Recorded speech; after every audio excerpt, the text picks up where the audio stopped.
أعوذ بالله السميع العليم من الشيطان الرجيم بسم الله الرحمن الرحيم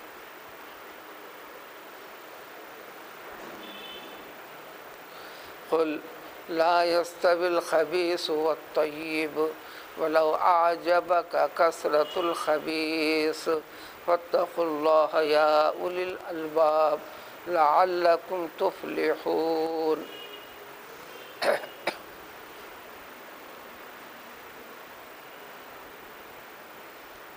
اللہ تعالیٰ کا یہ فرمان بھی ہے پیغمبر صلی اللہ علیہ وآلہ وسلم لوگوں سے بتلا دیجئے، خاص طور پر مسلمانوں سے، مومنوں سے یہ فرما دیجئے کہ خبیث اور طیب دونوں یکساں ہو نہیں سکتے، یکساں نہیں ہیں، برابر نہیں ہیں، برابر ہوں گے بھی نہیں۔ طیب کے مقابلے میں خبیث، ہر قسم کی حلال چیز، نیک چیز جس کے کرنے کا حکم اللہ تعالیٰ نے دیا ہے، یہ سب کے سب طیب، اور جن چیزوں سے اللہ تعالیٰ نے منع فرمایا ہے، بری قرار دیا ہے، گندہ قرار دیا ہے، ناپاک قرار دیا ہے، یہ تمام کی تمام چیزیں خبیث۔ شرارت زیادہ کرتا ہو لڑکا تو عربی میں اس کو کہتے ہیں ولد خبیث، بدمعاش بچہ، شریر لڑکا۔ خبیث کا استعمال بڑا وسیع ہے۔ خباثت غلط خیال، ناپاک فکر، ناپاک عمل، کھانے میں، پینے میں، عبادت کی تمام چیزوں میں، عقیدے میں، تمام کی تمام چیزوں سے تعلق ہوتا ہے خباثت کا بھی، طیب کا بھی۔ اللہ کا اقرار تو ہر قوم کو تھا، آج بھی ہے۔ اللہ کا درجہ، اللہ کا مرتبہ، اللہ کی قدر و منزلت، اللہ کو اللہ کی حقیقت سے جاننے اور پہچاننے میں انسانوں نے خرابی پیدا کی۔ وہی خرابی کو دور کرنے کے لیے اللہ کی مقدس کتابیں، اللہ کے محبوب بندے جن کو اللہ نے محبوبیت کا درجہ دے کر رسالت عطا فرمائی، جس کا سلسلہ پیغمبر صلی اللہ علیہ وآلہ وسلم پر ختم فرما دیا۔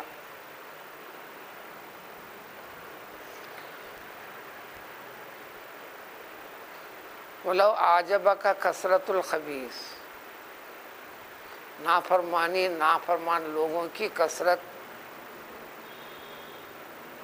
برا ذہن، بری رائے، بری فکر رکھنے والے لوگوں کی کثرت، دنیاوی اعتبار سے ترقی، مال و دولت میں آگے بڑھنا، دنیا کی شان و شوکت میں آگے بڑھنا،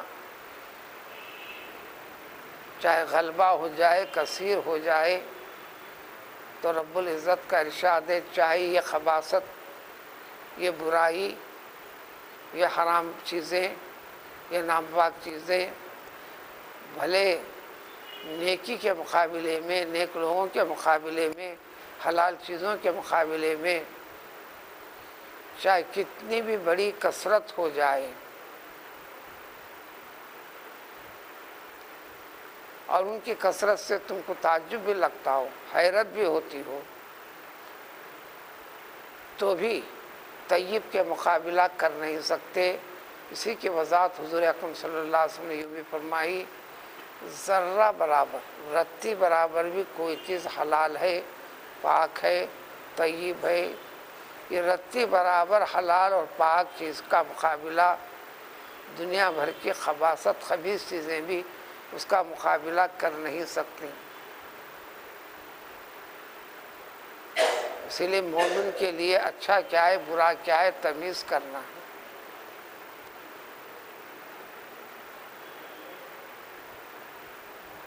پاک اور طیب چیزوں کے اندر انسان کو حکم دیا گیا ہے، اسی کی ترغیب دلائی گئی ہے، ایمان کی حفاظت کا حکم ہے۔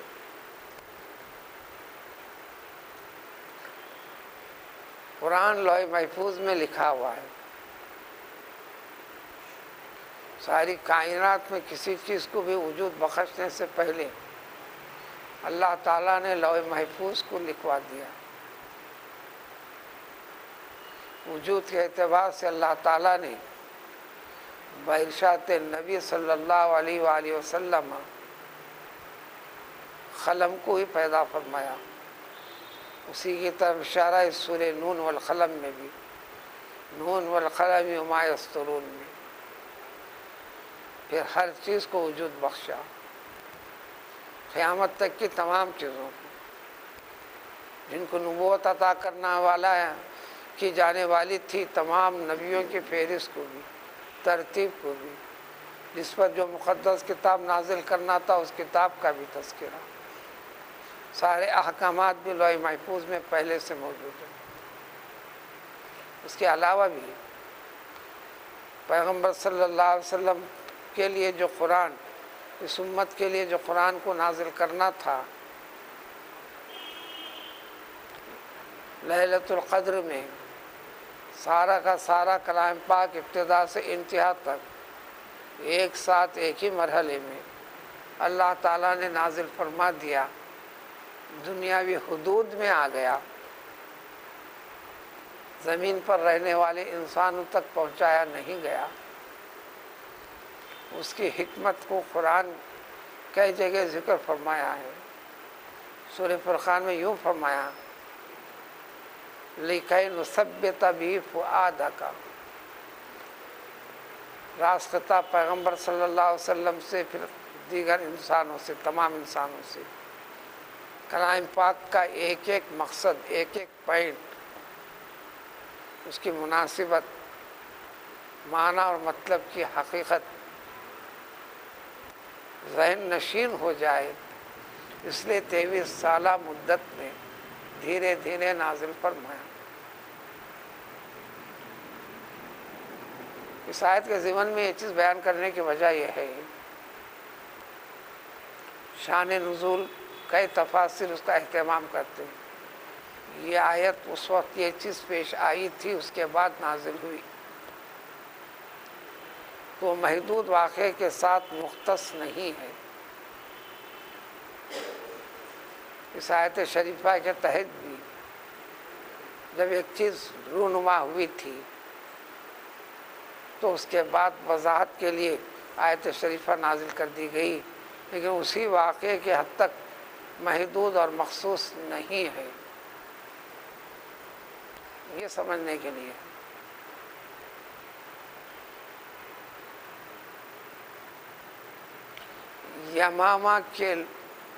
یمامہ کے افراد کی ایک جماعت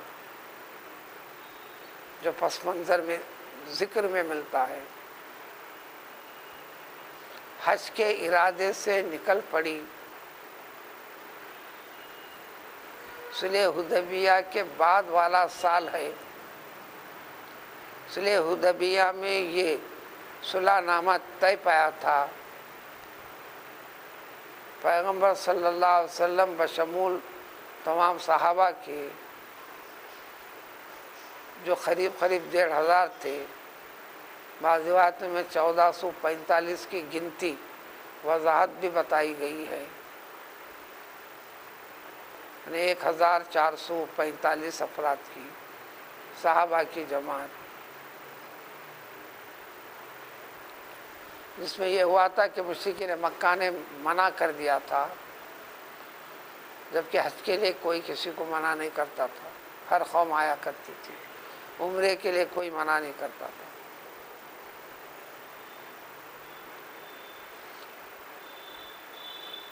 تو 6 ہجری میں یہ ہوا۔ 7ویں ہجری جو عمرے کا ارادہ کر کے نکل گئے تھے، منع کر دیا گیا تھا، اگلے سال آ کر کرنا تو عمرے کو قضا کیا جانے والا سال تھا۔ اس یمامہ کے حجاج میں مسلمان نہیں تھے، کافر ہی تھے۔ بعد میں کافروں کا داخلہ منع کر دیا گیا سورہ توبہ کے نازل ہونے کے بعد۔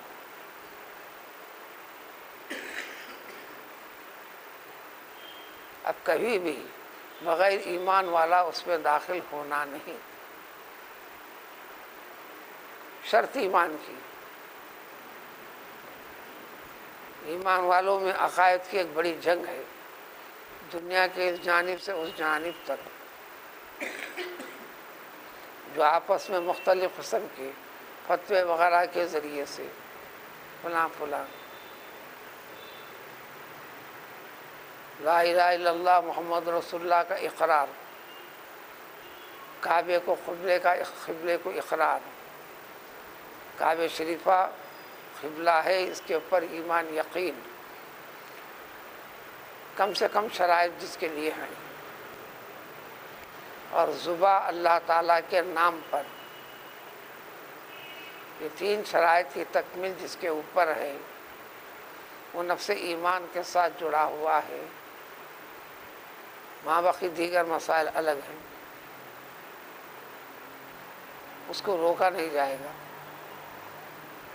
اس کے سوا والا ہر شخص اب حدود حرم میں داخل ہو نہیں سکتا، قریب بھی نہیں ہونا منع کر دیا گیا۔ تو یہ بات اس سے پہلے کی، وہ حج کے ارادے سے نکلے یمامہ کے لوگ، اسی قوم کا اس میں ایک فرد تھا جو حج کے ارادے سے نکلا تھا، عمرے کے خانہ کعبہ کی، جس کا نام حتیم تھا۔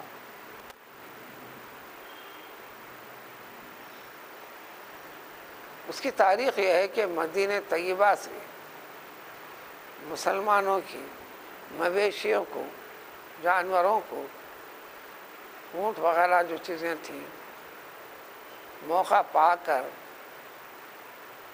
ہانک کر لے کر چلا گیا تھا۔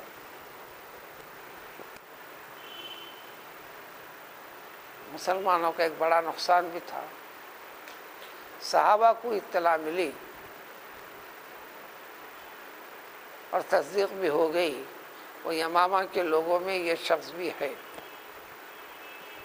جس سے انتقام لینا ہے، بدلہ لینا ہے اور اپنا مال وصول کرنا ہے۔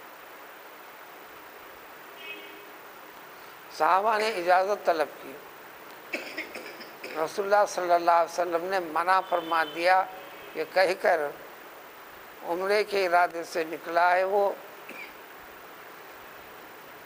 اور اس کے ساتھ جو جانور ہیں ان کے گلوں میں قربانی کے جانور کے عنوان سے پٹا پڑا ہوا ہے، تم اپنا ارادہ ختم کر دو۔ یہ فیصلے خداوندی کی تائید میں اللہ تعالیٰ نے یہ آیت شریفہ بھی نازل فرمائی، فیصلہ آپ کا صحیح ہے، لیکن جو آدمی کا کام غلط ہے سو غلط ہے، آدمی غلط ہے سو غلط ہے، اس کی فکر غلط ہے سو غلط ہے۔ لیکن اس وقت وہ خانہ کعبہ کا ارادہ کر کر علامتیں اس پر لگا کر جانوروں کے ساتھ یہ نکل پڑا ہے، اس کے راستے میں رکاوٹ پیدا نہ کریں۔ اس مسئلے کی کئی طریقے سے وضاحت، اب یہ سورہ ختم ہونے جا رہا ہے، سورہ کی ابتدائی آیتوں میں اور اس کے ضمن میں یہ واقعہ بھی تفصیل کے ساتھ ہے، روکا نہیں جائے گا، منع نہیں کیا جائے گا۔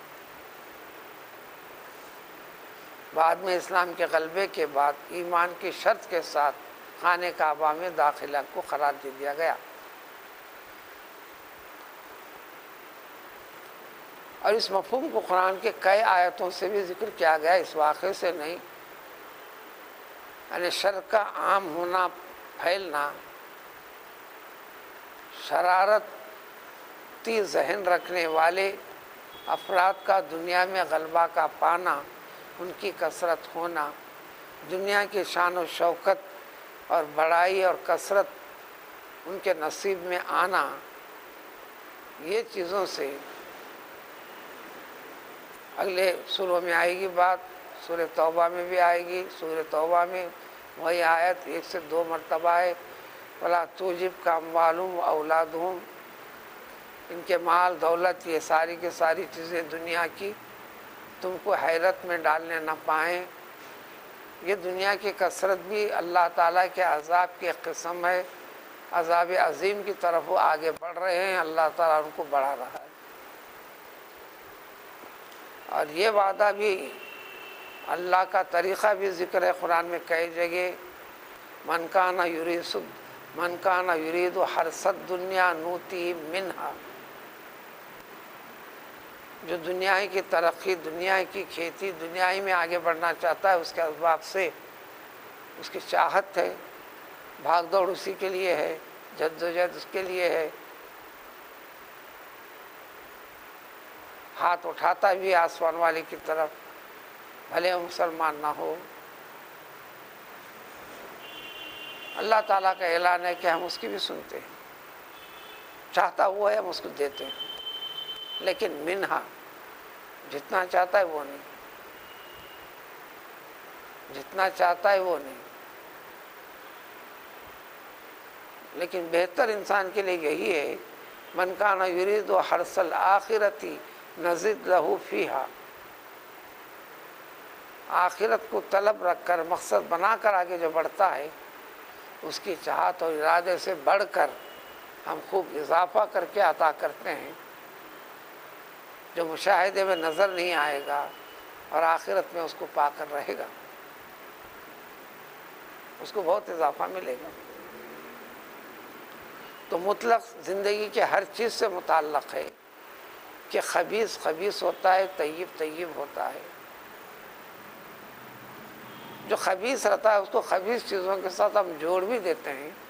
سورہ نور میں بھی وضاحت ایک واقعے کے ساتھ رکھ کر قید کلیہ اصول بتائے، الخبیثات للخبیثین والخبیثون للخبیثات، الطیبات للطیبین والطیبون للطیبات۔ بروں کو بروں چیزوں کا ہی ساتھ چل پڑتا ہے، اچھوں کو، اچھے خیال والوں کو اچھائی کے ساتھ ان کا جوڑ رابطہ بڑھتے چلتا ہے، اور ہم جوڑتے چلتے ہیں۔ لہذا فاتقوا اللہ، اے لوگو اللہ تعالیٰ سے ڈرو، جس کو حلال قرار دیا اس کو اختیار کرو، حرام قرار دیا ہے، ناپاک قرار دیا ہے، برا قرار دیا ہے، اس سے بچو۔ یا اولی الالباب، اور یہ کام ذرا عقل سے لینے کا ہے، سمجھ بوجھ سے تعلق رکھنے والوں ذرا عقل سے کام لو، اگر یہ کرو گے تو تم اللہ تعالیٰ کے پاس فلاح اور کامیابی پالو گے۔ پھر حکم ہے کہ یا ایھا الذین آمنوا لا تسألوا عن اشیاء ان تبد لکم، یہ ایک مخصوص حکم کے ساتھ ہے، اس کا بھی تعلق راست اور بالراست، ڈائریکٹ انڈائریکٹ دو باتیں۔ ڈائریکٹ میں تو ایک مخصوص واقعے کے تحت ہے جس کا اب لینا دینا نہیں رہا، حج کی فرضیت کا اعلان کر دیا گیا، رسول عربی ہیں، قرآن عربی ہے، اعلان عربی میں ہے،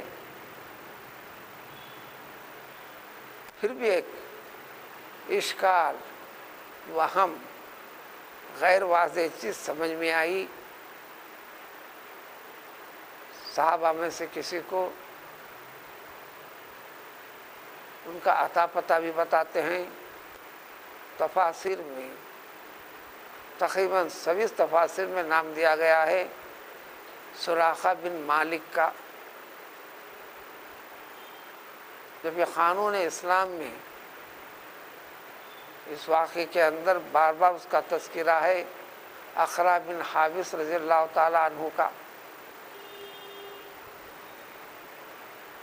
انہوں نے حکم سننے کے بعد دریافت کیا تمام صحابہ کے روبرو پیغمبر صلی اللہ علیہ وسلم سے، یا رسول اللہ صلی اللہ علیہ وسلم، حج کی جو فرضیت کا اعلان فرمائے آپ، جو اللہ تعالیٰ نے فرض فرمایا ہے کیا اسی سال کے لیے ہے یا ہر سال ہر آدمی کے اوپر حج کرنا پڑے گا بار بار؟ یہ اشکال، ہر مسئلہ جس میں کئی شکلیں نکلتی ہیں، اسی سے اردو کے اندر مشکل کہتے ہیں۔ دشوار ایک الگ چیز ہے، فیصلہ کرنا دشوار ہو جاتا ہے، یہ ہے یا یہ ہے، یا ایسا ہوں گا یا ایسا ہوں گا، کئی شکلیں، اس کو کہتے ہیں اشکال، اسی سے مشکل ہے، عربی کا لفظ ہے۔ اس جیسا اشکال پیدا ہوا، آگے بڑھ کر دریافت کیا،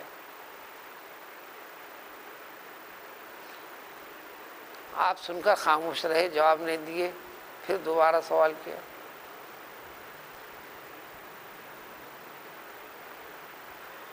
آپ نے فرمایا دیکھو سوالات مت کرو، جو چیز بتا دی گئی، جو چیز حکم دے دیا گیا، عمل شروع کرو۔ اگر میں جواب دے دوں گا ہاں تم کر نہیں سکو گے، اگر میں ہاں کہہ دوں گا تو واجب ہو جائے گا، فرض ہو جائے گا، سوالات نہیں کرتے۔ پچھلی امتوں میں بھی جو ہلاک و برباد ہونے کے اہم اسباب میں یہی سبب تھا، اپنے نبی کو تنگ کیا کرتے تھے، بیچ میں سوالات کرتے تھے، ٹھیک ہے اللہ تعالیٰ نے ان کے سوال کی تکمیل بھی فرما دی، تکمیل فرما کر وضاحت حقیقت بتلا دی، بتلا دینے کے بعد پھر عمل نہیں کر سکے، اللہ تعالیٰ کا غضب نازل ہوا، ہلاک و برباد ہوئی۔ اگر اس مسئلے میں بھی اگر میں ہاں کہہ دوں واجب ہو جائے گا، فرض ہو جائے گا۔ اسی قسم کی نوعیت کا مسئلہ نماز تراویح کے لیے بھی ہے، اسی قسم کے نوعیت کے مسائل دنیا کے سب سے پہلے انسان سے بھی جڑے ہوئے ہیں۔ حضرت حوا علیہ السلام جب ناپاکی کی حالت میں آئیں، حیران تھیں، خاموش تھیں، اللہ تعالیٰ کا حکم آیا اس میں عبادتیں نہیں کرو گی، یہ جتنے دن کی کیفیت ہے، نہ نماز پڑھو گے، عبادت کی چیزیں نہیں، مسئلہ آ گیا، وضاحت ہوگی، جب نہیں تو پھر قضا بھی نہیں، قضا بھی نہیں ممکن۔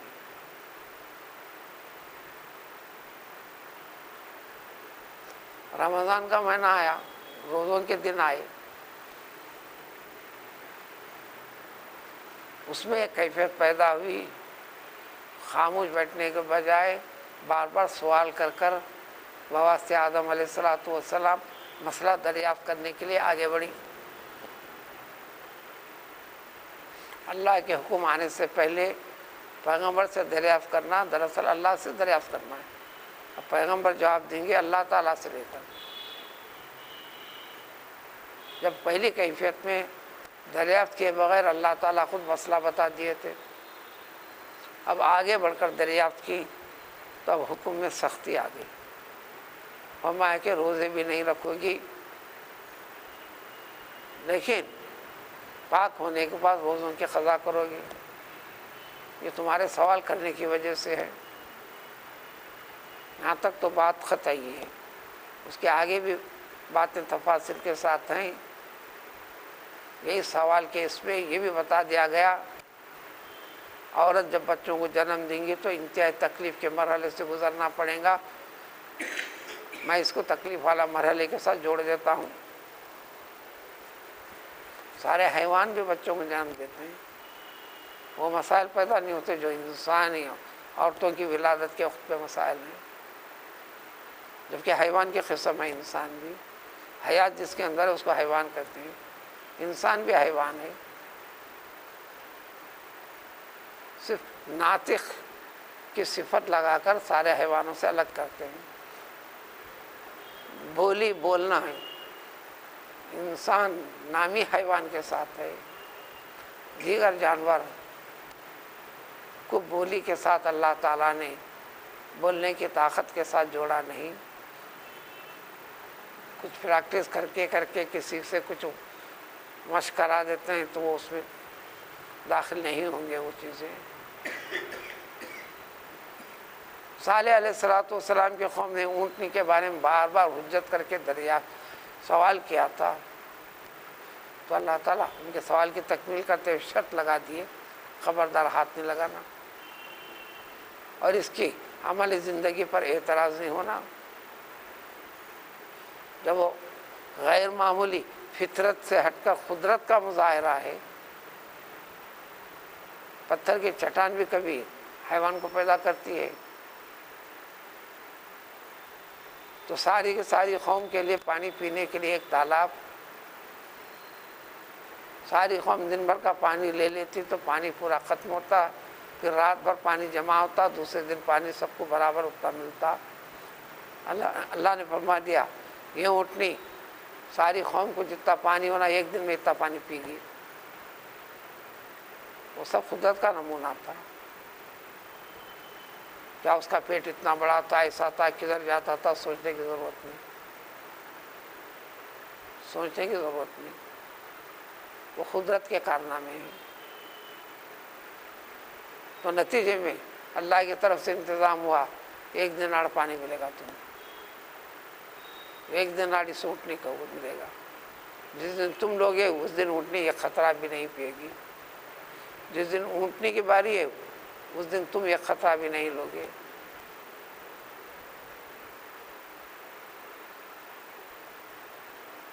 پھر بھی شرارت کی، اطاعت نہیں کی، اللہ نے ہلاک و برباد کیا۔ عیسیٰ علیہ السلام کی قوم نے آسمان سے دسترخوان کو طلب کیا، ابھی ایک رکوع کے بعد وہ تفصیل آنے والی ہے۔ آنکھوں کے سامنے اترتا ہوا دیکھنے کا بھی اعلان کیا، پیغمبر عیسیٰ علیہ السلام نے سمجھایا ایسے سوالات نہیں کرتے۔ انہوں نے معقول وجہ، ایمان میں اطمینان یقین کو بڑھانے کی وجہ پیش کی، اللہ نے قبول فرما لیا، لیکن شرط لگا دی، دیکھو تمہارے مطالبے کی بنیاد کے اوپر تمہارے مسئلے کو پورا کر دیتے ہیں، لیکن اس پہ اگر نافرمانی ہو تو ایسا عذاب ہوگا، دنیا میں آج تک اس قسم کا عذاب کسی کو نہیں دیا گیا۔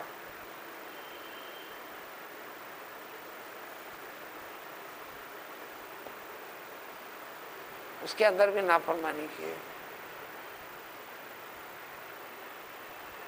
اللہ نے عذاب دیا، بندر بنا دیے گئے، پھر ختم کر دیا۔ تو قرآن پیغمبر کا وجود وحی کے نازل ہونے کا سلسلہ جاری و ساری، ایسے وقت میں سوالات نہیں کرتی، یہ ڈائریکٹ مسئلہ یہ انڈائریکٹ جو بات بتایا اور قرآن نے باقی رکھا۔ قرآن تعلیم پانے والوں کو تو یہ ساری تفصیلات بتاتے ہیں، ایک ایک لفظ اس کے طریقے بیان کے اوپر۔ بعض چیزیں اللہ تعالیٰ نے بغیر کنڈیشن کے بیان کی ہیں، جس کو شرط کہتے ہیں، مطلق یعنی بغیر کسی قید کے، پھر اس میں وضاحت طلب نہیں کرنا، اس کے لیے تو مسائل آسان کر کے دے دیا اسلاف نے آپ کو۔ جو چیز مطلق ہے بغیر کسی قید کے ہے اس کو ویسی عمل کریں گے، بھلے اس کے بارے میں حدیث کے اندر وضاحت ملتی کیوں نہ ہو، اس لیے کہ حدیث کے مقابلے میں قرآن کے حکم پر اضافہ نہیں کریں گے۔ یہی فقہ حنفی ہے، یہی فقہ حنفی ہے۔ اسی قاعدے کے تحت نماز میں سورہ فاتحہ کا پڑھنے کا مسئلہ بھی اسی قاعدے کے دائرے میں آتا ہے، جو حدیث سے ثبوت ہے۔ سورہ فاتحہ کی بنا کوئی نماز نہیں ہوگی۔ آناف کے علاوہ دیگر ائمہ کے پاس سورہ فاتحہ کا پڑھنا فرض ہے، ہمارے پاس فرض نہیں ہے، واجب۔ قرآن کو درجے پر باقی رکھ کر حدیث شریف کا بھی اہتمام کرتے ہوئے، کیونکہ حدیث متواتر نہیں ہے، حدیث مشہور نہیں ہے، حدیث کے ایک نام ہے کہ دو نام کے ساتھ اگر ہے، حدیث مشہور حدیث متواتر ایک نام ہے، اس کی تفصیل نہیں پیش کروں گا، کافی وقت لگے گا۔ تو حدیث میں آئی ہوئی چیز بلا چو چلا کے قرآنی حکم کے ساتھ ایڈ کرتے ہیں، حکم لگاتے ہیں آپ، یعنی فرض کے درجے میں۔ وہ تفصیلات ایک بڑا اصول، ایک طریقہ تعلیم ہے اس میں۔ لہذا قرآن کا پڑھنا فرض ہے،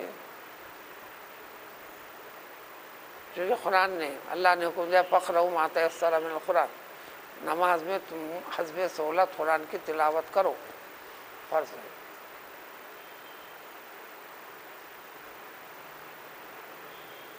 بغیر قرآن کی تلاوت کے ہو نہیں سکتا۔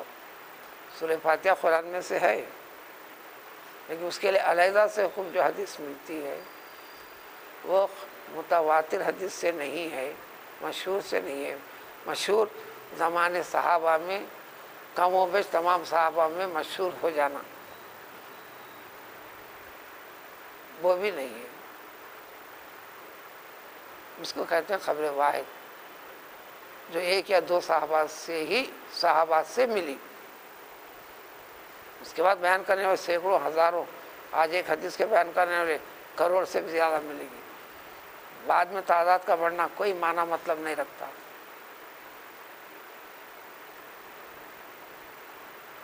صحابہ کے ذریعے سے عمل زندگی، عمل رسول، فرمان رسول، طریقہ اسلام، سب کچھ صحابہ کے ذریعے سے۔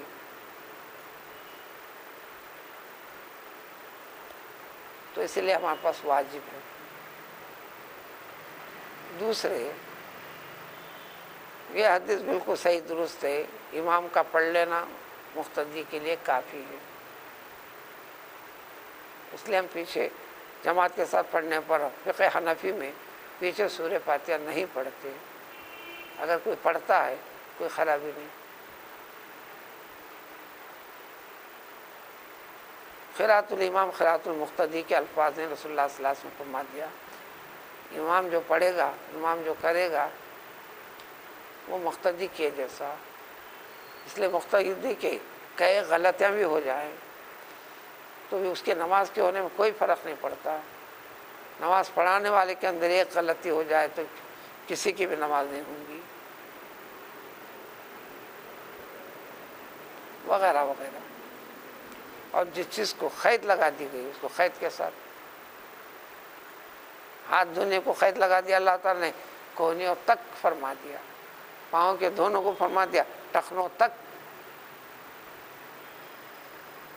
وارجلکم الی الکعبین وایدیکم الی المرافق۔ ورنہ صرف ہاتھ کا اگر ذکر ہوتا، حد بندی نہ بیان کرتے تو پورا بغل تک دھونا پڑتا تھا، پاؤں کا ہوتا تو پورا چڈے تک دھونا پڑتا تھا۔ چہرے کے بارے میں صرف چہرہ ذکر فرمایا، اس لیے مکمل چہرہ اس کے اندر داخل ہے، ایک بال برابر بھی جگہ خوش نہیں ہونا ہے۔ جو چیز مطلق ہوتی ہے جو مطلق رہیں گی، قید کے ساتھ رہیں گی جو قید رہیں گی۔ یہ احکام ہے اس طریقے سے۔ تو لہذا اب عام زندگی کے اندر بھی کئی ایسی صورتحال ہے، حاکم اور محکوم کی بھی، جہاں جیسا حکم دے دیے پھر اس کو اور کس طریقے سے کلیئر کرانے کی ضرورت نہیں، جو سمجھ میں ہوتا کرنا۔ پوچھتے گئے تو شرائط لگیں گے، پوچھنے لگے تو شرائط لگیں گے۔ یہ پڑھا کرو، بس آگے پوچھنا نہیں، کتنے بار پڑھوں، کب پڑھوں، کیسے پڑھوں، اور اس میں جہاں ملے گا سختش ملے گا۔ پڑھو، بولے دن میں ایک بار پڑھو، زندگی میں ایک بار پڑھو کافی ہوتا۔ کتنے بار پڑھو، کہہ دے گا 1000 بار پڑھو۔ آپ پیچھے ہٹ نہیں سکتے۔ تو اس آیت میں ظاہری طور پر اب اس آیت سے اس وقت اب لینا دینا نہیں ہے شریعت کے بارے میں کہ کئی چیزوں کے بارے میں تم سوالات مت کرو۔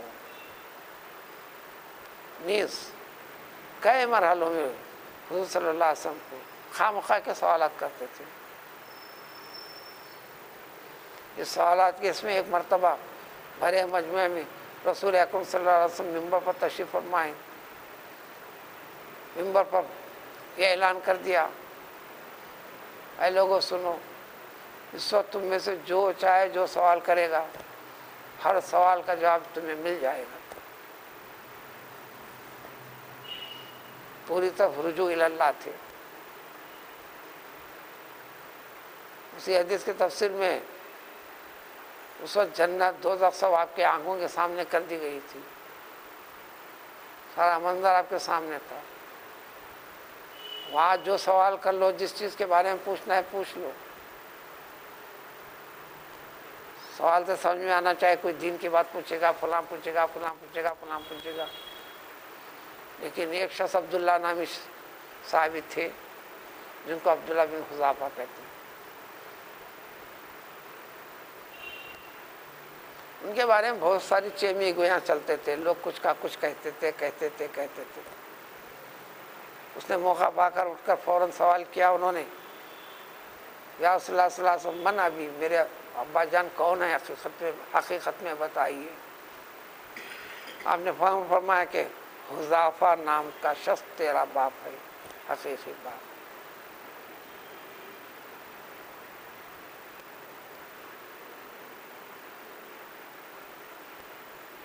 جبکہ عبداللہ کی ماں کا شوہر حذافہ نام کا نہیں تھا۔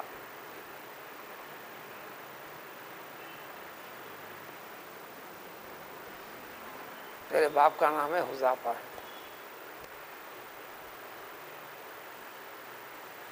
اس مجلس میں اس کی ماں بھی تھی، اور بیٹے کو ڈانٹ کر کہا، کیسا نافرمان بیٹا ہے رے، بھری مجلس میں تو مجھے رسوا کرتا ہے۔ بڑی تفصیل کے ساتھ ہمارے جاہلیت کے اندر عورتوں کی عادتیں تو طریقے کیا تھے تو کیا جانتا، فلاں فلاں کئی بحث ہے۔ دراصل اپنی صفائی والا منظر پیش کرنا چاہیے۔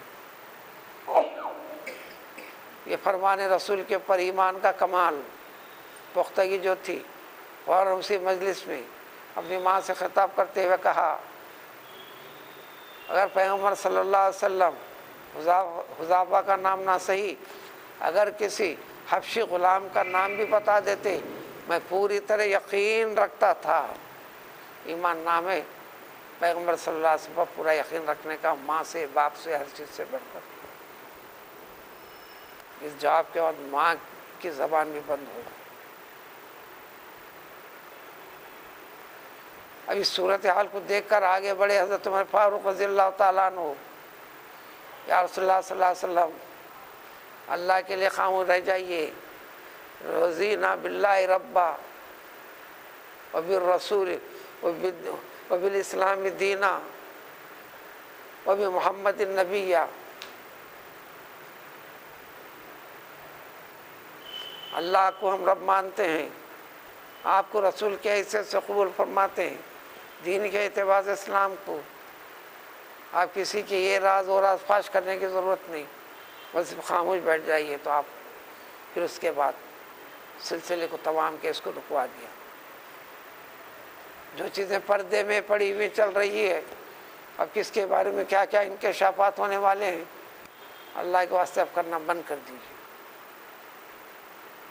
اور آپ خاموش بھی رہیں۔ اسی آیت کے تحت بیسوں قسم کی روایتیں اور تفسیرات ملیں گی آپ کو، یہ واقعہ بھی اسی کے تحت۔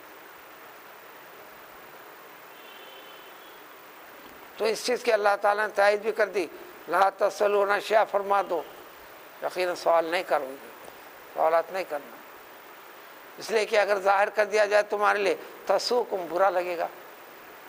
وہ حج والی اس کے اندر بھی یہ سوال کر کر فرضیت چاہو گے، اگر بتا دیا جائے کہ ہاں ہر سال ہر انسان کے لیے فرض ہے، اب کر نہیں سکو گے تو، یا اس جیسے واقعات میں بھی سوال کرنے پر بتا دیا جائے حقیقت، برداشت نہیں کر سکو گے۔ وَإِن تَسْأَلُوا عَنْهَا، خاص طور پر سوال تمہارا ایسے وقت پہ ہو جائے جب قرآن نازل ہو رہا ہو، تُبْدَ لَكُمْ، بتا دیا جائے گا تم کو کس کے ساتھ کیا گزرنے والا تم کیا جانتے ہو۔ عَفَا اللَّهُ عَنْهَا، اب تک ایسے سوالات ہوا کرتے تھے، اللہ تعالیٰ درگزر کرتے ہیں، آئندہ سے احتیاط برتی جائے۔ تو اس طرح آیت کے سیاق سبق ترجمے میں اس وقت ہم لوگوں کے لیے وہ نزول قرآن کا پیغمبر صلی اللہ علیہ وآلہ وسلم کی شان سے جڑا ہوا تھا، اس جیسے سوالات نہیں، جتنا بتا دیا گیا اسی کو مانو، اسی پر عمل کرو، اس سے آگے نہ بڑھو۔ واللہ غفور حلیم، اللہ تعالیٰ بخشتے ہیں، بخشش طلب کرو، سختی بھی نہیں فرماتے، بردبار بھی ہیں، تمہاری نافرمانی پر ایک دم سے عذاب نازل نہیں کرتے، مہلت دیتے، موقع دیتے ہیں۔ قد سأل قوم من قبلکم، تم سے پہلے امتوں نے میں ایسے سوالات کیے تھے، بتا دیے گئے تو پھر نافرمانی کرے، کافر ہو گئے، اللہ کے عذاب کے مستحق ہو گئے۔